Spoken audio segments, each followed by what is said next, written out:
जय संतोषी माता। आइए जानते हैं संतोषी माता व्रत कथा, पूजन विधि और संतोषी माता की आरती। माता संतोषी का व्रत पूजन करने से धन, विवाह, संतानादि भौतिक सुखों में वृद्धि होती है। यह व्रत शुक्ल पक्ष के प्रथम शुक्रवार से शुरू किया जाता है। संतोषी माता के व्रत की पूजन विधि। सुख सौभाग्य की कामना से माता संतोषी के 16 शुक्रवार तक व्रत किए जाने का विधान है। 1. सूर्योदय से पहले उठकर घर की सफाई इत्यादि पूर्ण कर लें। स्नान आदि के पश्चात घर में किसी सुंदर व पवित्र जगह पर माता संतोषी की प्रतिमा या चित्र स्थापित करें। 2. माता संतोषी के सम्मुख एक कलश जल भर कर रखें। कलश के ऊपर एक कटोरा भर कर गुड़ व चना रखें। 3. माता के समक्ष एक घी का दीपक जलाएं। 4. माता को अक्षत, फूल, सुगंधित गंध, नारियल, लाल वस्त्र या चुनरी अर्पित करें। 5. माता संतोषी को गुड़ व चने का भोग लगाएं। 6. संतोषी माता की जय बोलकर माता की कथा आरंभ करें। इस व्रत को करने वाला कथा कहते व सुनते समय हाथ में गुड़ और भुने हुए चने रखे। सुनने वाला प्रगट संतोषी माता की जय इस प्रकार जय जयकार मुख से बोलता जावे। कथा समाप्त होने पर हाथ का गुड़ और चना गाय को खिला देवे। कलश के ऊपर रखा गुड़ और चना सभी को प्रसाद के रूप में बांट देवे। कथा से पहले कलश को जल से भरे और उसके ऊपर गुड़ व चने से भरा कटोरा रखे। कथा समाप्त होने और आरती होने के बाद कलश के जल को घर में सब जगहों पर छिड़के और बचा हुआ जल तुलसी की क्यारी में सींच देवे। बाजार से गुड़ मोल लेकर और यदि गुड़ घर में हो तो वही काम में लेकर व्रत करे। व्रत करने वाले को श्रद्धा और प्रेम से प्रसन्न मन से व्रत करना चाहिए। इस दिन व्रत करने वाले स्त्री पुरुष को ना ही खट्टी चीजें हाथ लगानी चाहिए और ना ही खानी चाहिए। संतोषी माता की व्रत कथा। एक बुढ़िया थी जिसके 7 बेटे थे। उनमें से 6 कमाते थे और एक न कमाने वाला था। वह बुढ़िया उन 6 को अच्छी रसोई बनाकर बड़े प्रेम से खिलाती, पर 7वें को बचा खुचा झूठन खिलाती थी। परंतु वह भोला था, अतः मन में कुछ भी विचार नहीं करता था। एक दिन वह अपनी पत्नी से बोला, देखो मेरी माता को मुझसे कितना प्रेम है। उसने कहा, वह तुम्हें सभी की झूठन खिलाती है, फिर भी तुम ऐसा कहते हो, चाहे तो तुम समय आने पर देख सकते हो।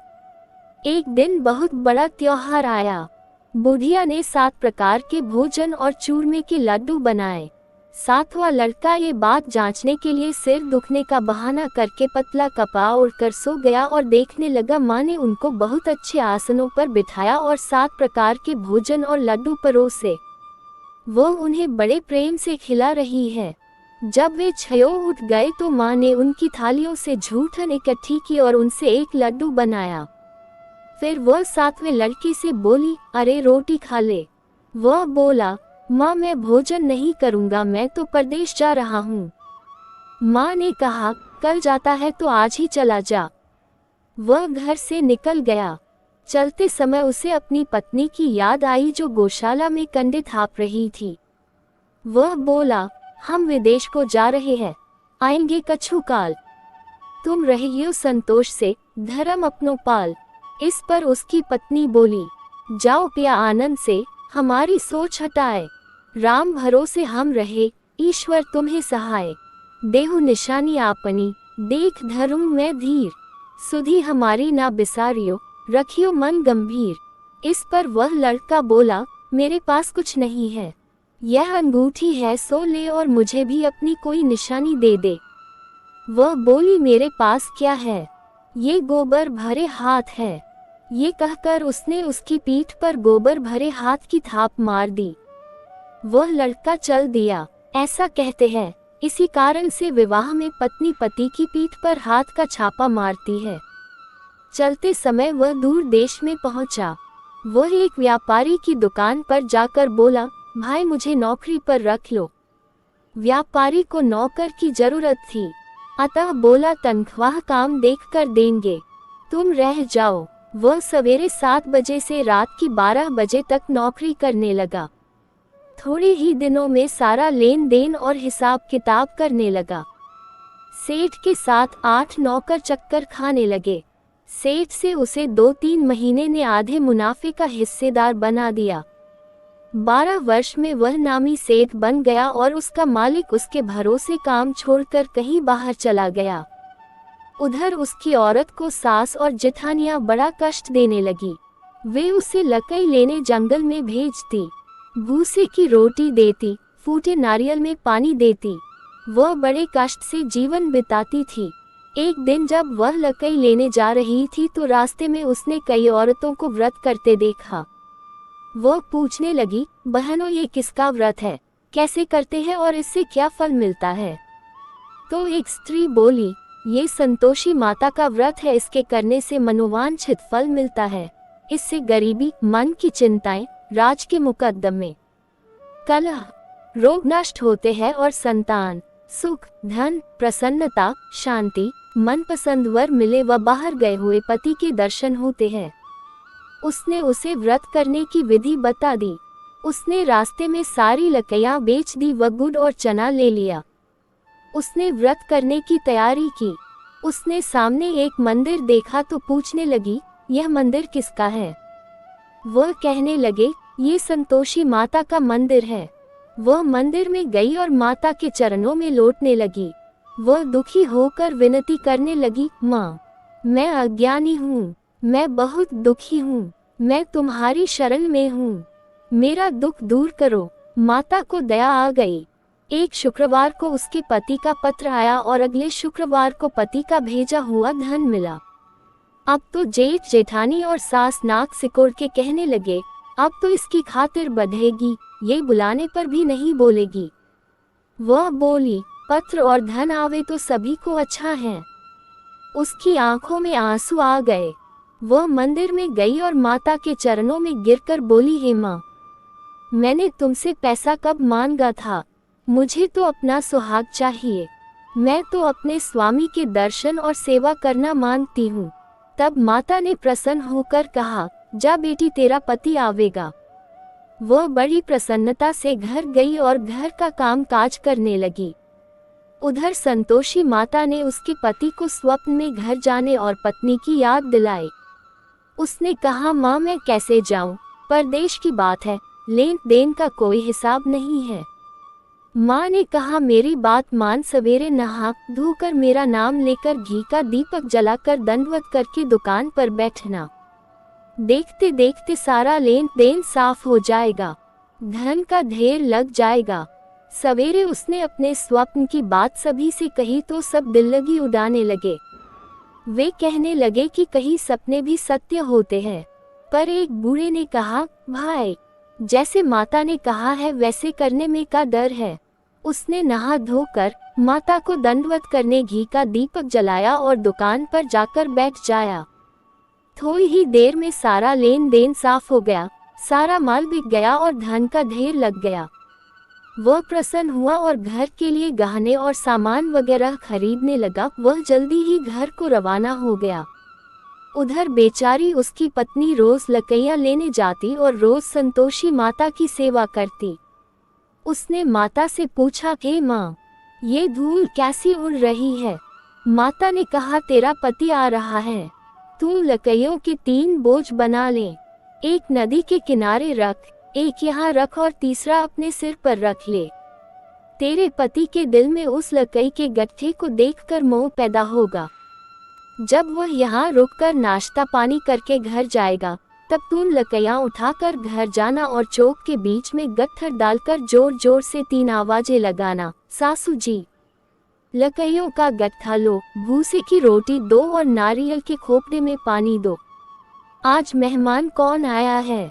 इसने माँ के चरण छुए और उसके कहे अनुसार सारा कार्य किया।